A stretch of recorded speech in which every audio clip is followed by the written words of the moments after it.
This is Alabama Politics with Steve Flowers, an in-depth interview with Alabama's top political newsmakers. Now, from the studios of Troy University, here is Steve Flowers.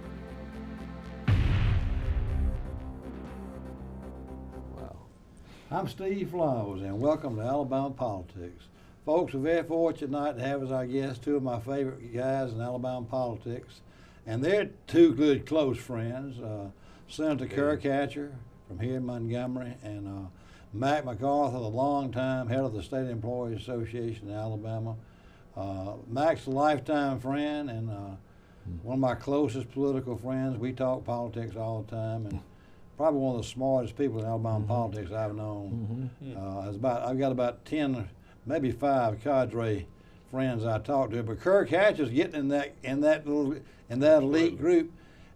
Kirk is just an outstanding. I'm gonna call him a young man because I'm getting up in age now, and so I can call Kirk. Kirk, no, you still in your 40s or 50s, aren't you? 57. 57, yeah. Yeah. Now Max hit 60, I think, but he's still fairly young, according to me. But anyway, we only got 30 minutes. It'll go by fast with these two guys, two of my favorite people.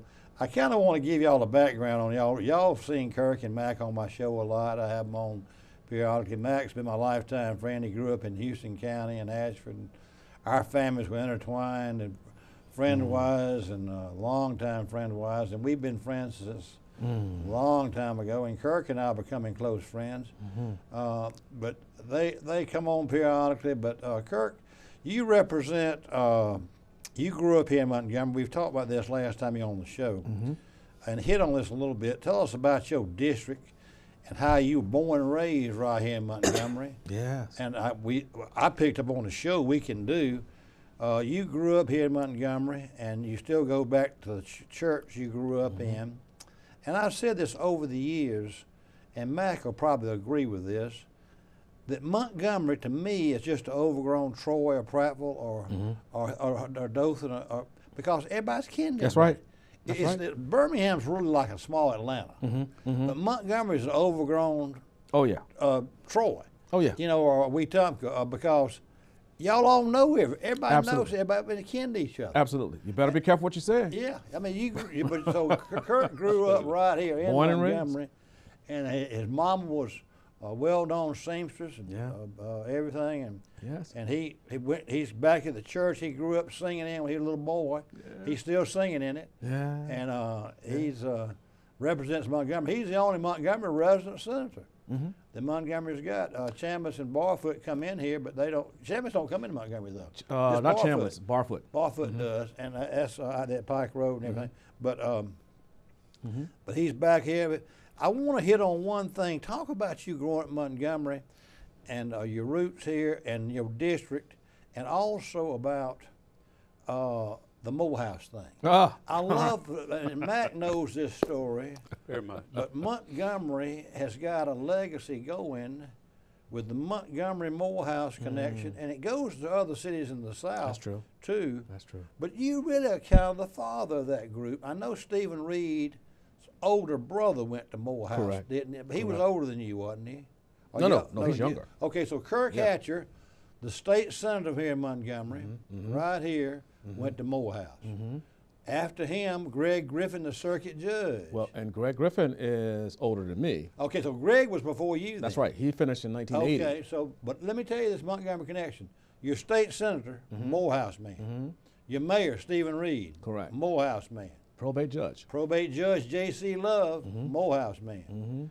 Greg Griffin is probably the senior circuit judge now, Morehouse man. And of course, go to Birmingham, around the Woodford's Morehouse man. There's a thing going on with this Morehouse thing that Mac and I have talked about privately about y'all. But go into that a little bit with your church and how you grew up in it. The thing I would say is, first of all, I'm always glad to be on the show. You know this. Always happy to be here. And I'm especially happy that we managed to get our good friend Mac to come on today. I'm honored to be here. Just very happy because I'm so, his example, as we talk a lot about, we have so few individuals who do what they do with a sense of genuine integrity and who really do have the people at heart. and what he represents that I'm always happy to support in any way I possibly can. The Alabama State Employees Association means a great deal to me, and it has meant a great deal to those individuals who've come before me in this seat, going all the way back to Uncle Rub, Senator Langford. Is he your uncle? No, just called him that. Okay. But the idea of growing up here in Montgomery, not just growing up, but I was born over at St. Jude Hospital 3 months after the march from Selma in 1965. You were born in 65 I was born in 1965, and they camped out there on the campus. Right there at St. Jude, they showed Right there at St. Jude, and 3 months later, this little Kirk pops out. And so, you just never know how these things work out. But I do think, and of course, I finished St. Jude High School after I, finishing up at Resurrection. Now, that was a Catholic school. Did y'all go to Catholic priests? I mean, y'all had to go to church and when you went to school? Correct. You went to Mass every week. But also, I started out. But you're not a Catholic by religion now. I'm not. You're a Baptist. From 1st through 8th grade, I was at Resurrection, which is in the area of the city where I grew up, Sheridan Heights, Brookview area. And it ended in 8th grade, and then there were some who went on to the Zone Public School, but a lot of us went directly on over to St. Jude because there was a high school component. And those are friends. Let me say this. The vast majority of the individuals who served and helped on my campaign when I ran for House were those classmates from St. Jude. That's what I said about Stephen Reed's campaign. Exactly. And Same thing. Steve had so many of our people, not only from Jeff Davis, where he finished, but also so many of our Morehouse brothers who came back to help him. And Randall had the same situation. But I think growing up, and I like what you said about the sense of Montgomery being this more or less big town, so to speak, because you do have so many connections to folks. Y'all know each other. You can know each other. The minute you talk to someone, I have a good friend, Wiley Thomas's son. Wiley Thomas used to be the longtime executive director for Montgomery Housing Authority. His son, Richard Thomas, we call him Rudy. Rudy and I remember back when Councilman Gilmore was alive, and we were at a funeral in Madison Park.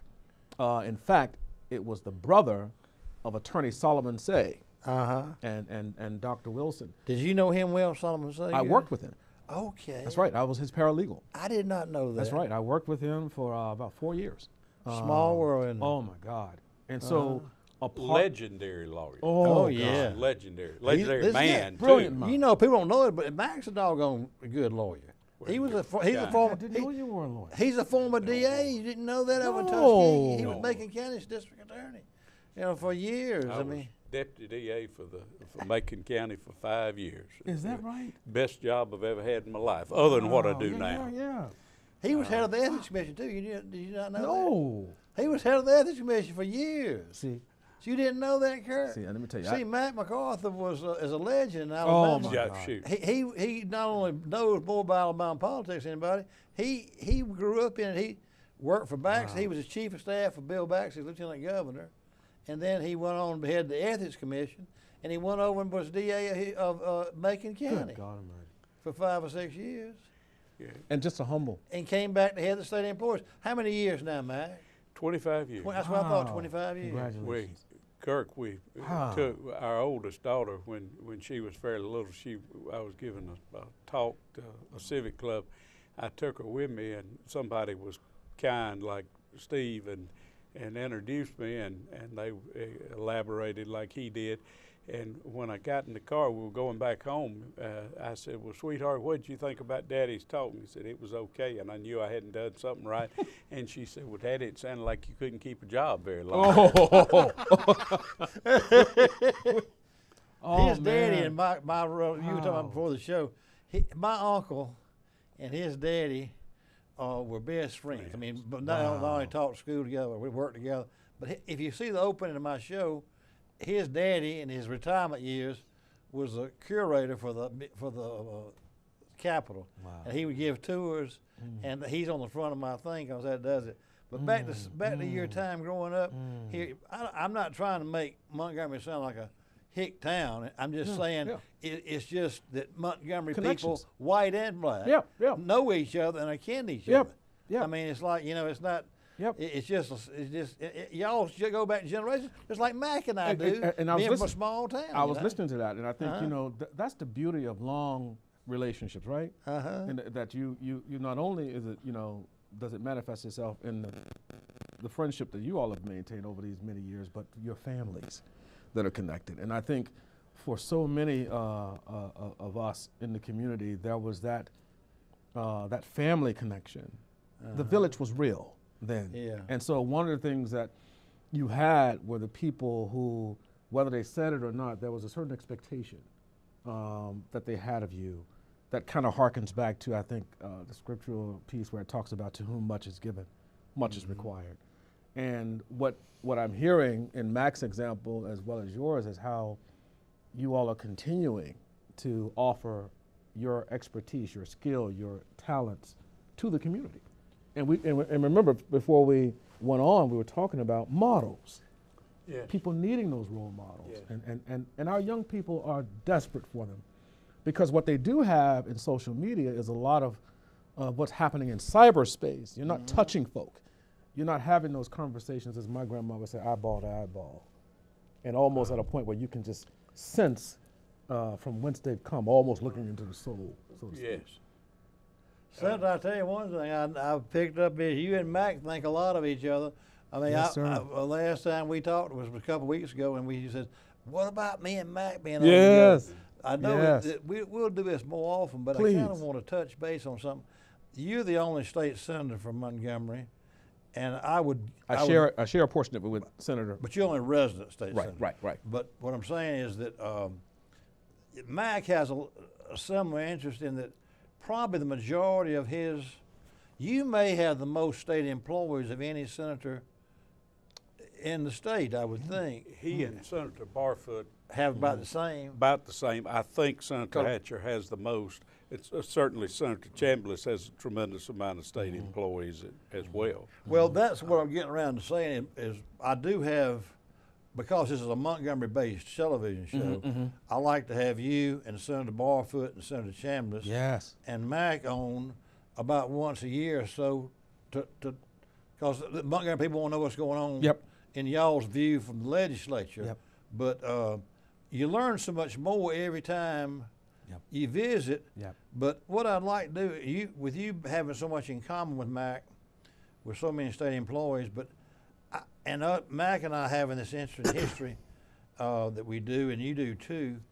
Let's talk about some of the past Montgomery legislators that you followed, and let's start with, since you mentioned Senator Charles Rub Langford. Everybody y'all call him Rub, like they call me Tree. But let's start with him, and you tell me what's your best memory of Senator Langford, and then Mac, you talk about, you be thinking about, if we got time, we may go into Alvin Holmes after that. And then we may go into Thad McClammy, but we may not have time for all of them. But I want to talk about, those are three guys I served with in the legislature. Alvin and I served together for almost 20 years. And then Senator Langford, of course, Senator Langford, I'm going to start off by telling you, he was a pretty quiet fellow. Yes, that's right. He was, I mean, he wasn't loquacious like Alvin was. No. Total opposite in that regard. Go ahead and tell me, what's your best thoughts on? Was he your state senator when you growing up? Well, I met Senator Langford. Maybe a role model type. Probably. Oh God, yes. I met Senator Langford. Probably I must have been in maybe junior high or heading into high school, and I met him through another Morehouse man, Elliot Finley. Elliot Finley was a classmate of Dr. King's. Was Senator Langford in the Senate at this time, or was he was. He was practicing law. He was in the House. He was in the House. He was in the House at that time. Yeah. Okay. That would have been right around late early 70s. Late 70s. And I think he served one term in the House before he went to the Senate. I think he served a term and was elected to the Senate in the special election of '83. I think. That's probably right. Yeah. And that's very similar to what happened with me, right? And so one of the things that I remembered about him as well as his sister. I think his sister's name was Mildred. He was very close to his sister, very, very close to his sister. They lived right there on Grove Street for many, many years. And I encountered him at, I called Elliot Finley and his wife Genevieve were like grandparents, surrogate grandparents of mine. Lived in Mobile Heights on the corner of Edgemont and McAlvey. And the Finleys had a billiard table in their.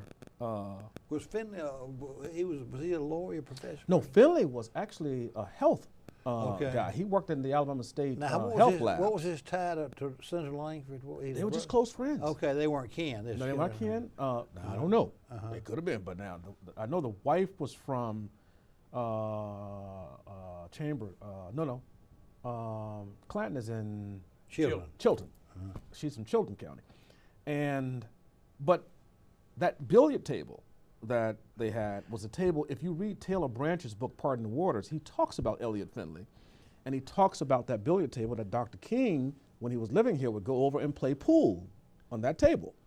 And Dr. King would? That's right. On the same table? They were. Let me tell you, he and Papa Finley were so close that those persons who were close to Dr. King like that, they always referred to him as Mike, because they only knew him as Mike. We need to tell our viewers that that's probably the origination of why leaders aspire to go to Morehouse. That was Dr. King's Absolutely. school. I mean, He's still the we major need to tell draw. our viewers that, you know. He is still the major draw to Morehouse. That's to what I this was very thinking, day.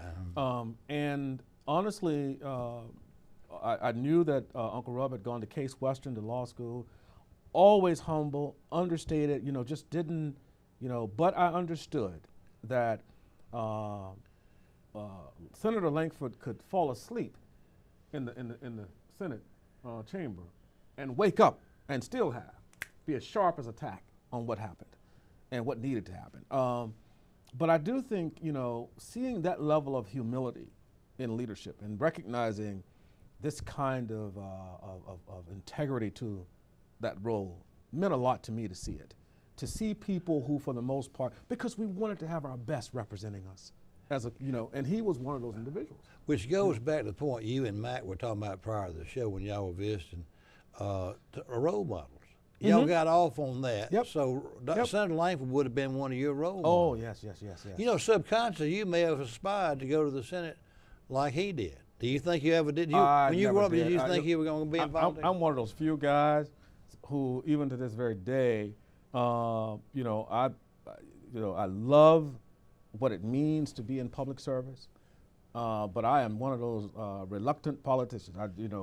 It's almost like I'm kicking and screaming the whole way. But I really love the fact that the people that I serve with, many of them, on both sides of the aisle, are really good folk who really genuinely want to do the right thing. And sometimes there's that gentle nudge that you have to make.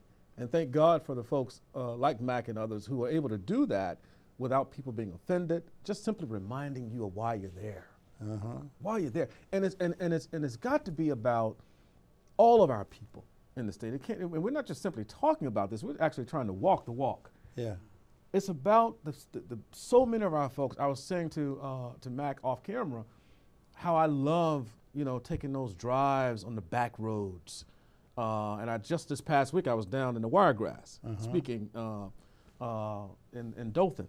And I talked to, just seeing the things and the people and getting a feel for what needs to happen in your community. I do it around here.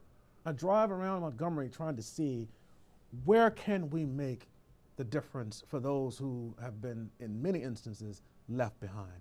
What can we do to make things better? Because I am convinced of this, and I'll shut up.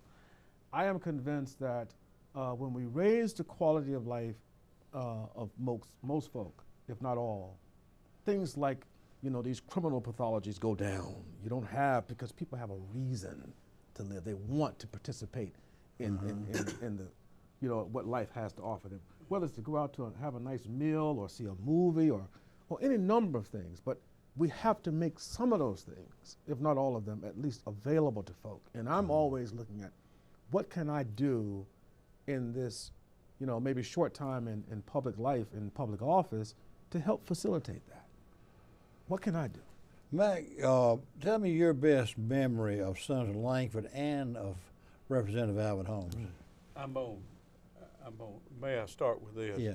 It had never dawned on me to this minute in this chair that Senator Hatcher reminds me in some ways of Senator Langford.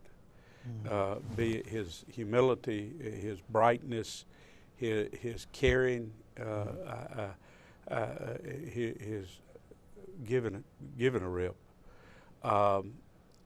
Senator Langford went out of his way to be nice to me when he was a very powerful House member, and I was just a shirt-tail kid working for Baxley.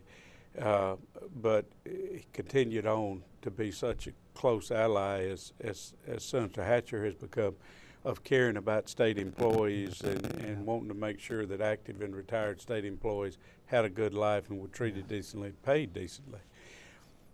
My favorite memory of Senator Langford is something that Senator Hatcher said. It was a big deal to us. It was in committee. Senator Langford, we were in that old committee room now where Greg Albritton and Senator Albritton and Senator Orr's office is now, budget, and it was crammed in there. And I was speaking, and I thought sure that Senator Langford had gone to sleep on me, and he was the deciding vote. And he looked up and he said, "Mac, I want you to bring out one more point," which was something I had forgot to say. It was a key point. And of course, he then made the motion, and literally the bill passed 8-7. Yeah. Is that his vote? Was we could say. And he taught me he taught me a valuable lesson. But even more than that was his genuine humility and the fact that he cared, and that he had a red Cadillac. Yes, I remember him driving that car. And remember I parked close to it. Yeah, he was just a prince of a fella. Representative Holmes was, I reckon, one of the most fascinating human beings I've ever known. Yeah. Like was Senator Langford, like was Senator Hatcher, he had a pristine voting record with for state employees and would fight it verbally. I'm not talking about physically, but fight verbally, drop of a hat for our folks. But Representative Holmes, the things I remember were those quiet times when it was just me and him talking. First of all, he was brilliant. He was his history, both steeped in the civil rights and long before in this county family history, was spectacular. But that he didn't care. He was not large in stature, not tall, but he'd fight a buzzsaw. I mean, he didn't. He could have cared less. And I think, but in talking about Representative Holmes, when Senator Hatcher ran for the House, Representative Holmes qualified to run again, didn't think he would. Never has a person carried on a more dignified campaign or run a more dignified campaign or truly in winning but paid homage to the legend Alvin Holmes than Senator Hatcher did. I've never seen that happen. I've never watched it. I've never seen it before. And it was amazing to see, and began my appreciation and friendship for Kirk Hatcher. Well, we've only got about 2 minutes left, Senator Hatcher. You grew up with Representative Holmes being your representative. That's right. Right there where you grew up. And Buskey. And that's right, Buskey was the main one. I loved Buskey. John Buskey. Golly, I loved Buskey. That's right. Good man. I loved his brother from Mobile. Oh yeah, Golly, he was the most fabulous He and I were the best friends. Let me tell you, one of the things that Busky died too young, though. 1992? Yeah. Tragic end, and I remember that very well. But James was a great guy. Oh, let me tell you, one of the things James Busky echoes exactly what Alvin Holmes said to me upon winning the office. He pronounced my name Kirk. Was He said, Busky still in the house when you got there? James Busky? No, he'd already retired. Yeah. He said, Kurt, have you read those rules yet? I said, He called you Kirk, like C-U-R-T rather than He K-R-K. said, Kurt, like the elders did. Kurt, you read those rules? I said, yes, sir. He said, well, read them again. This was who's telling you Busky? This is Alvin Holmes. Oh, Alvin. And one of the things James Busky would say to everyone, read the rules, because those guys knew those rules, and they knew how to apply them. And I always fascinated with Smitherman, Senator God, Smitherman around that and his ability to apply the rules. And I think one of the things I would say, in response to what Mac was saying, is that it was really a no-brainer for me to honor Representative Holmes. I said to him upon running for that office when I called him, and I think I've said this on your show before, when I called and mentioned to him, I said, well, I just want you to know. He said, Kurt, I heard you were back here. He says, and I said to him, I said, I just wanted to let you know that I was thinking about running with you. And I meant that all the way to the end. And that was because it was an honor to do it. I was thinking not to do it, but his daughter said to me in the end, she said, Daddy, having told you he was only going to serve 2 more years, and here it is, I'm asking you now to speak at his graveside. And she said, thank you for running. You know, one of your legacies, too, is you have been a big part of some of these great guys' funerals because of your singing. I've heard many people in Montgomery talk about your singing at Thad McClammy's funeral. And the next time we get together, we'll have more time. We'll move into Thad McClammy and some of the other guys, too, we've all worked with over the years. Our time's up, fellas. Thank you. Folks, we're going to do this again. 2 of my favorite guys in Alabama politics, Mac McArthur, who is 25-year veteran head of the State Employees Association, and prior to that, head of the Ethics Commission in Alabama, longtime Alabama political figure, icon. And Senator Kirk Hatcher, one of the good guys in Alabama politics, and he's still young. He got a great future ahead of him. And at 57 years old, he'll be the state senator here a long time, hopefully. I tell him and Barfoot they ought to just stay in the state senate. You got more power as one of 35 state senators living here in your hometown, going back to your own bed, than getting on a plane and being one of 435 in Washington. So if you and Barfoot ever get tempted to try to go get Potomac fever, I'll give you all this advice as friends. Stay where you are. You got more you can help your people more as one of 35 in the state senate and be in your own hometown. And then eat my own good home cooking. That's right. I'm for both of them staying in the city for a long time to come. We thank you, viewers, for watching. We'll do Matt McArthur and Kirk Hatcher again another day, too. Thank y'all again.